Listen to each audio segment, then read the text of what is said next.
Praise the lord అండి. జీవితంలో కొన్ని క్షణాలు మనలను పూర్తిగా భయంతో ముంచేస్తాయి. అప్పుడు మనం సహాయం కోసం అరుస్తాం, పరుగెడతాం. కానీ సహాయం వచ్చే ముందు ఒక నిశ్శబ్దం ఉంటుంది. ఆ నిశ్శబ్దాన్ని మనం ఆలస్యమని అనుకుంటాం. కానీ కొన్నిసార్లు ఆ ఆలస్యం రక్షణకు అవసరమైన ఓపిక. ఇదే సంగతి ఒకరోజు నది వద్ద జరిగింది. అనుకోకుండా ఒక వ్యక్తి నదిలో పడి కొట్టుకుపోతుంటే అక్కడ ఉన్నవాళ్ళు గమనించి ఆ నదిలో చేపలు పట్టడానికి వచ్చిన వారిలో ఈత వచ్చిన వారిని కాపాడమని అడిగారు.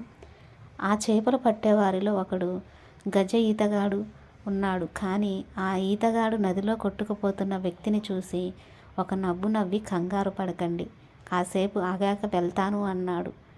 ఆ మాటకు అక్కడున్న వాళ్ళు ఆశ్చర్యపోయి, ఒక మనిషి ప్రాణం పోతుంటే నీకు నవ్వులాటగా ఉందా?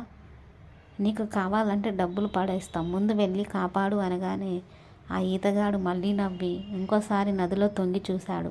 ఈసారి క్షణం ఆలస్యం చేయకుండా దూకేసి ఈ వ్యక్తి జుట్టు పట్టుకొని ఒడ్డుకు తీసుకొచ్చి అతను తాగిన నీళ్లను కక్కించాడు. మొత్తానికి ఆ వ్యక్తి బ్రతికాడు.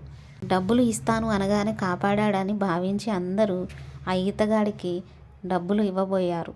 అయితే ఆ ఈతగాడు నవ్వి నాకొద్దు అనగానే మరి ఎందుకు ఆలస్యం చేశావని అడిగారు. ఈతరాని వ్యక్తి ప్రమాదవశాత్తు నదిలో పడిపోతే ప్రాణభయంతో ఎలాగైనా బయటికి రావాలని తాపత్రయంతో తమ కాళ్ళు చేతులు చాలా బలంగా ఆడిస్తారు. అలా వాళ్ళు భయంతో ఉన్నప్పుడు వాళ్ళని కాపాడటానికి వెళ్ళిన వారిని కూడా ముంచేస్తారు. కాబట్టి వారు అలసిపోయిన తర్వాత వారి దగ్గరికి వెళ్తే చాలా సులువుగా దొరికేస్తారు.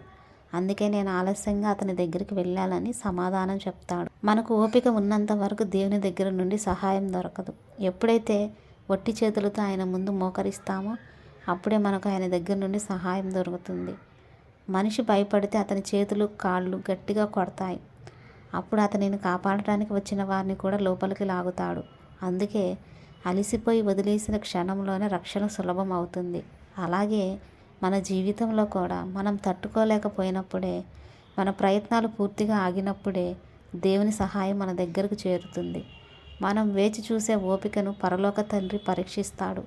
మనం నిజంగా చేతులెత్తి ఆయనపై నమ్మకం పెట్టుకున్నప్పుడు ఆయన రక్షణ ఎప్పుడూ ఆలస్యం కాదు. దేవుడు మనకు ఆశ్రయమును, దుర్గమును, ఆపత్కాలంలో సహాయం చేయువాడై సిద్ధంగా ఉన్నాడు. ఓపిక ఉన్న చోట రక్షణ ఉంటుంది.